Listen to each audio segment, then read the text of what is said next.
Suhuku akhirnya turun 2 hari setelah aku demam. Membuat ulang pakaian itu akan jauh lebih berisiko daripada yang aku duga. Kalau terus begini aku akan demam lagi sebelum ibu selesai. Dengan pemikiran itu, aku turun dari tempat tidur dan pergi mencari ibu. Di dapur, aku melihat meja ditarik ke dekat perapian dengan ibu dan Tuli membuat kemajuan pada kerajinan tangan mereka. Sepertinya dia tidak bisa mengerjakan pakaian itu saat aku tidak ada di sana dan telah mengalihkan fokusnya ke kerajinan tangan. Oh halo, Main. Apakah demammu sudah turun? Itu sempurna, kita bisa kembali memperbaiki pakaianmu. Ibu membersihkan kerajinannya dengan agak menyesal dan membentangkan pakaian. Di mana ayah? Apa dia memiliki shift pagi? Shift siang? Tapi karena banyak salju yang turun dia pergi lebih awal. Penjaga kota juga mengemban tugas membersihkan jalan utama dari salju. Mereka menerima bayaran khusus untuk pekerjaan mereka, tetapi ayah selalu menggerutu saat minum bir karena bayarannya tidak sesuai dengan betapa melelahkannya hal itu. Oke, Main. Silakan pakai. Aku sedikit tersentak saat melihat pakaian tipis dengan lengan pendek itu. Jika aku memakainya seperti yang diinginkan ibu, aku akan kembali berakhir dengan demam, perapian atau tanpa perapian. Ibu, bisakah aku setidaknya memakai kemeja lengan panjang di bawahnya? Pakaian itu tidak akan pas jika kamu melakukan itu, sayang.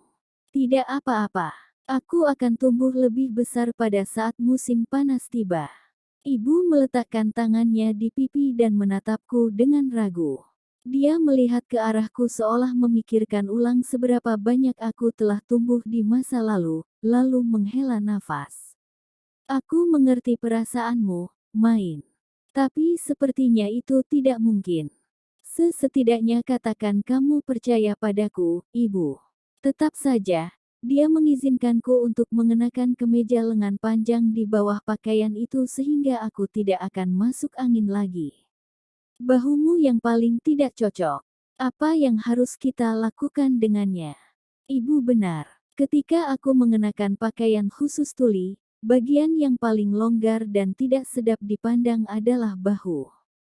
Jadi aku mencoba melipatnya. Itu mengubah pakaian itu menjadi gaun off-shoulder yang memiliki lingkaran bagus di bagian atas lenganku. Sekarang kita tinggal membuat ikat bahu dari tali atau potongan kain. Jika kami memiliki sisa kain dari saat kau pertama kali membuat ini, itu akan sangat cocok. Jika tidak, tali biru juga bisa. Ini akan cocok dengan ikat pinggang dan bordir dengan baik. Aku punya sisa, ya. Banyak untuk ikat bahu. Ibu pergi dan mengambil beberapa potong kain dari keranjang kain. Setelah melilit menjadi bentuk tali, dia menjahitnya ke bahu pakaianku. Gaun yang pernah terlepas dari bahuku menjadi kamisol off-shoulder. Sempurna, sekarang tidak akan jatuh dari pundakmu. Ibu mengangguk puas, lalu mengerutkan alisnya dan menunjuk ke ketiak pakaian itu. Karena mengikat kain di sekitar bahu, kain yang beriak itu akhirnya terkumpul di ketiak. Main, ketiaknya terlihat mengerikan dengan semua kain di dalamnya. Apa yang bisa kita lakukan tentang itu? Yah, aku akan mengenakan ikat pinggang lebar, jadi kurasa tidak ada masalah dengan sedikit kain tambahan di ketiak. Tidak, itu terlihat mengerikan. Baiklah, lalu bagaimana jika kita menjahitnya menjadi lipatan yang tepat? Ini akan memakan waktu, tapi kupikir itu akan terlihat sangat manis. Aku mencoba mengambil kain yang tampak mengerikan di ketiak dan memasukkannya ke dalam 3 lipatan yang berjarak sama dari dada ke samping. Menjahitnya ke tempatnya akan menjengkelkan, tetapi tidak akan ada kain berlebih dan dadanya akan terlihat lebih bagus.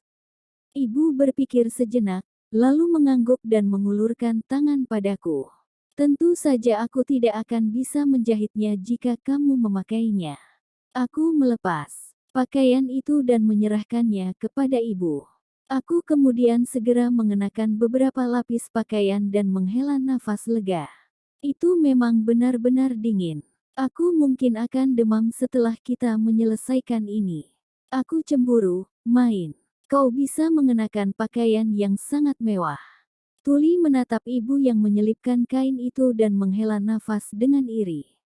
Memang benar bahwa semua hiasan tambahan jelas membuatnya terlihat mewah. Tapi ini diperlukan hanya karena Tuli jauh lebih besar dariku. Ibu tidak perlu melakukannya jika kami adalah sepasang saudara perempuan normal, dan aku merasa tidak enak tentang itu. Kau terlalu besar dariku, Tuli. Kami hanya melakukan ini karena lebih cepat dan lebih mudah daripada membongkar semuanya. Dan ini adalah pakaian yang dia buat untukmu, kan? Itu akan tetap menjadi milikmu, bahkan setelah kita sedikit mengubahnya. Aku hanya memakai warisanmu. Oh, itu benar. Sudah takdir kami para adik-adik untuk tidak pernah memakai baju baru. Sebagian besar pakaian yang aku kenakan berasal dari Tuli atau tetangga kami, dan jarang sekali aku memakai pakaian baru. Kurasa aku akan membuat jepit rambutku sendiri saat ibu sibuk menjahit. Aku memutuskan untuk mengerjakan jepit rambut pembaptisanku sementara ibu sedang menjahit lipatannya. Aku ingin mengambil kesempatan untuk membuat jepit rambut jenis baru yang berbeda dari yang aku buat sebelumnya. Ibu, aku ingin membuat jepit rambut untuk diriku sendiri. Apa aku bisa menggunakan benang kami? Karena aku tidak perlu membuatkan baju baru untukmu lagi, kamu bisa menggunakan apa yang kamu butuhkan untuk membuat jepit rambut. Tahun lalu aku berjuang keras demi mendapatkan cukup benang untuk jepit rambut karena dia tidak mengerti apa yang aku lakukan, tetapi tahun ini kami berada di halaman yang sama dan dia memberiku beberapa benang tanpa ragu-ragu. Aku mengambil benang baru sambil merasakan wawasan baru akan pentingnya saling mengerti. Kupikir jadinya seperti ini. Aku menggali ingatanku dan menggunakan jarum tipisku untuk menjahit bunga bulat kecil dalam gambar bunga lili. Tuli menyelesaikan jepit rambutnya sendiri dan mengintip ke tanganku. Main, apa itu? Bunga itu terlihat berbeda dari bunga Freida dan bunga kerajinan kita. Aku benar-benar akan meletakkan ini di susuk rambut yang akan kupakai untuk upacara. Kau tidak akan membuat yang seperti milik Freida. Tapi itu kan sangat mewah dan cantik. Tuli mengerutkan bibirnya saat dia menggulung bunga lili di tangannya. Dia sangat menyukai bunga berbentuk mawar.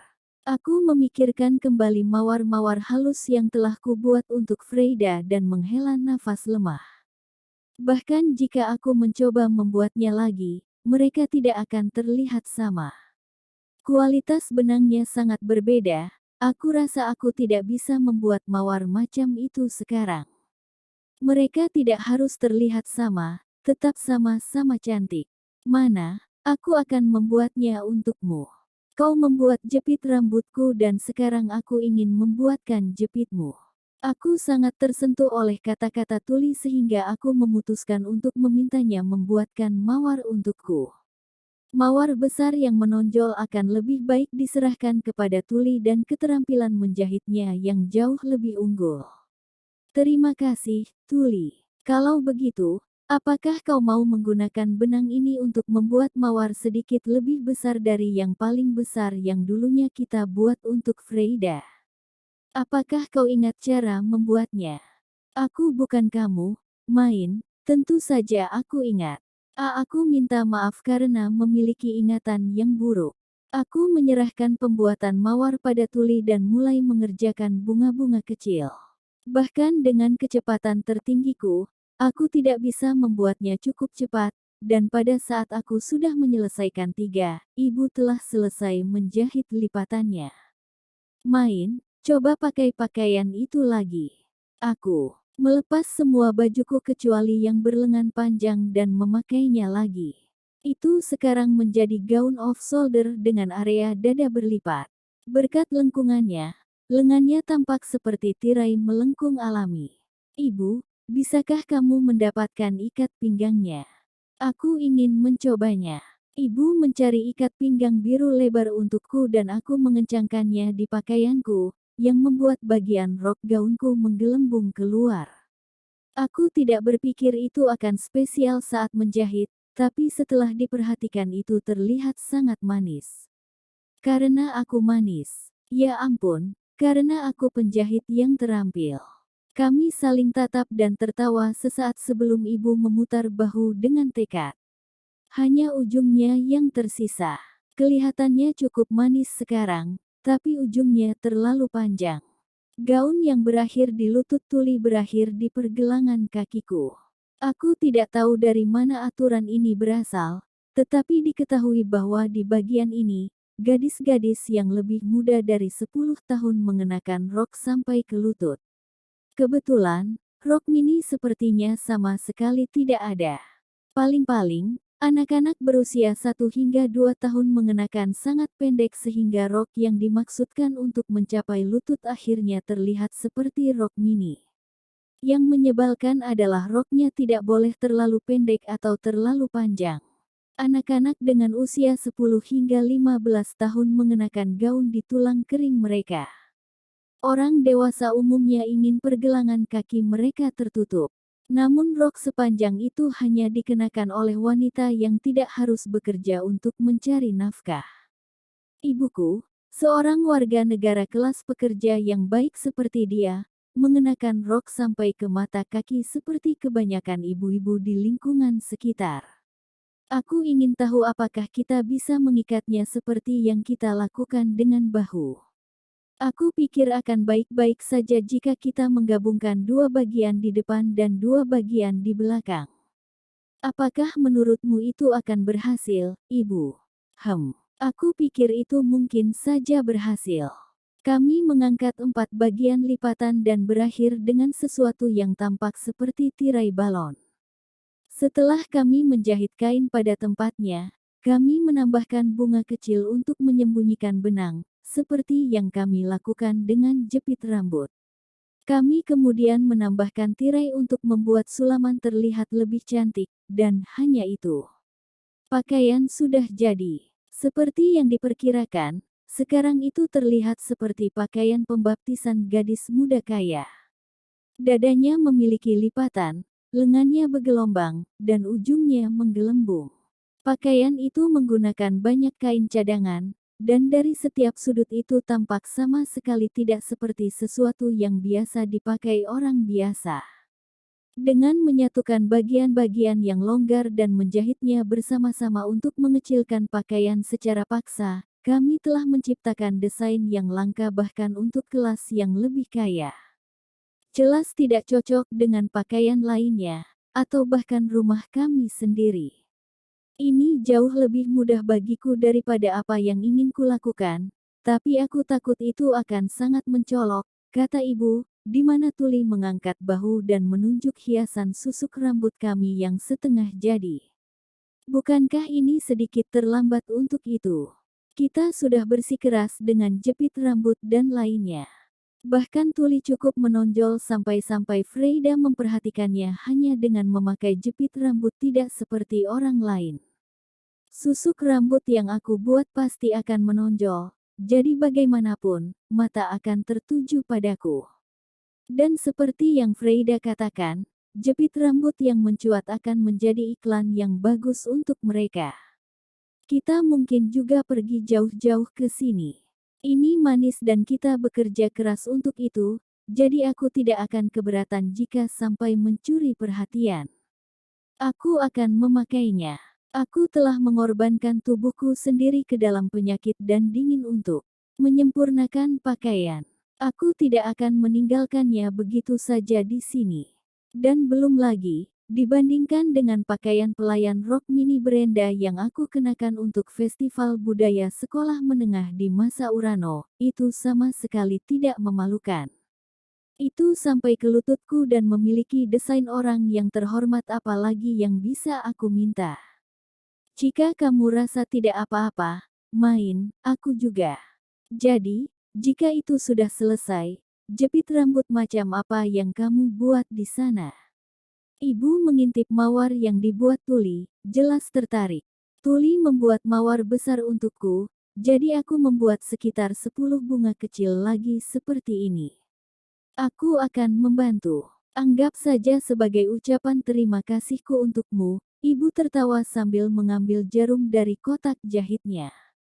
Baiklah, jika kamu ingin lebih berterima kasih padaku, bisakah aku meminta benang biru dan benang biru muda juga, Bu? Aku ingin membuat sekitar 3 bunga dari setiap warna. Yah, dasar anak pintar. Bagaimana aku bisa menolak? Ya, terima kasih Ibu. Kami semua harus bekerja menjahit bersama, membuat hiasan rambut sedikit demi sedikit. 3 orang yang mengerjakannya sekaligus membuat segalanya berjalan sangat cepat. 3 mawar putih besar, 3 bunga biru, 3 bunga biru muda, dan 15 bunga putih. Kami menyelesaikan semuanya dalam 1 hari. Bagaimana kamu akan memakainya? Bukankah ada terlalu banyak bunga kecil? Itu akan menjadi kejutan ketika aku selesai. Jangan lihat aku ingin itu menjadi rahasia, kataku sambil tertawa, tetapi karena hanya ada satu tempat yang bisa aku buat, tidak ada yang bisa dirahasiakan. Mereka berdua pura-pura tidak melihat tetapi aku tahu mereka mencuri pandang ke arahku, dengan mulut tertutup rapat untuk menelan pertanyaan yang ingin mereka tanyakan. Itu cukup lucu. Aku pulang. Wah, hari ini benar-benar menguras banyak tenagaku. Menghabiskan sepanjang hari menyekop salju dan mengurus pemabuk, kata ayah saat dia masuk ke dalam. Dia telah membersihkan salju dari tubuhnya sebelum memasuki gedung, tetapi masih ada salju di tubuhnya. Tuli dan aku menepisnya saat bertanya tentang susuk rambutku. Ayah, apakah kau menyelesaikan susuk rambut yang aku inginkan untuk pembaptisanku? Ya, beri aku waktu sebentar. Ayah menyeringai percaya diri dan mengeluarkan susuk rambut yang dipahat dengan baik dari ruang penyimpanan. Mau tak mau aku tersenyum saat melihat betapa rapi dan halusnya itu, yang menunjukkan berapa banyak waktu yang dia habiskan untuk memahatnya. Ini sangat cantik, dan itu sangat halus, tidak ada satupun tonjolan di atasnya. Terima kasih ayah. Aku menjahit 3 mawar putih ke selembar kain, yang kemudian aku jahit ke lubang di susuk itu. Aku kemudian mendorong jarum melalui kain dan turun ke bawah, menempelkan bunga seperti bunga wisteria menggantung. Pertama adalah bunga biru, lalu bunga biru muda, dan yang terakhir, 5 bunga putih. Aku selesai dengan 3 kolom dan 7 baris bunga, membuat gradien warna.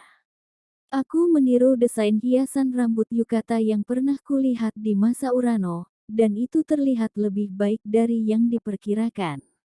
Wah, berdebar-debar. Ini sangat cantik. Main, coba. Pakai pakaian pembaptisan saat kau mencobanya. Aku juga ingin melihatnya, tambah ayah. Ya, kumohon lakukanlah. Aku ingin melihat seperti apa saat kau tidak mengenakan kemeja lengan panjang di bawahnya.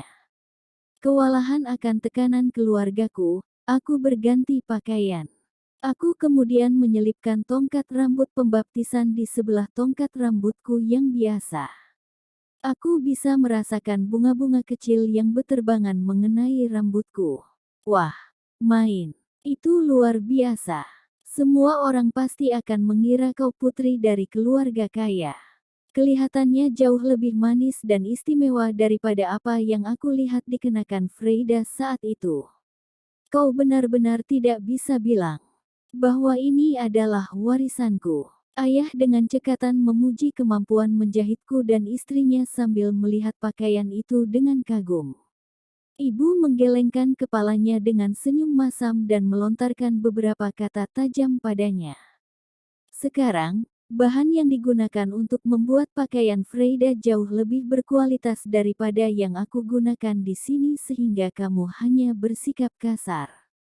Tapi tetap saja, ini terlihat jauh lebih cantik dan lebih menarik daripada yang kau perkirakan dengan sedikit pengerjaan ulang.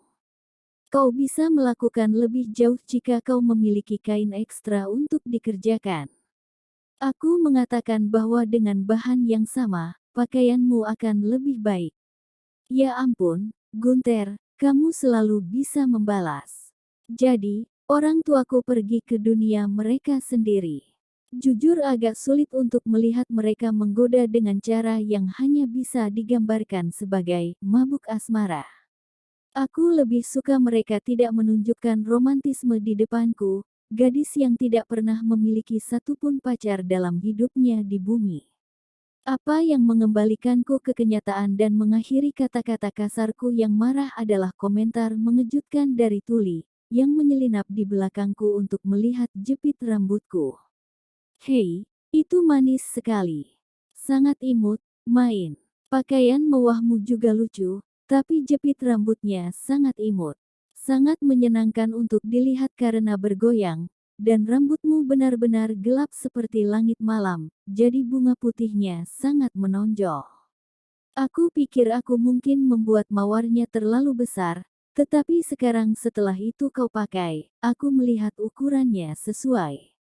Ya, apa yang bisa ku katakan? Tuli benar-benar malaikat pelindungku. Aku menuruti panggilan suaranya dan memunggungi orang tuaku.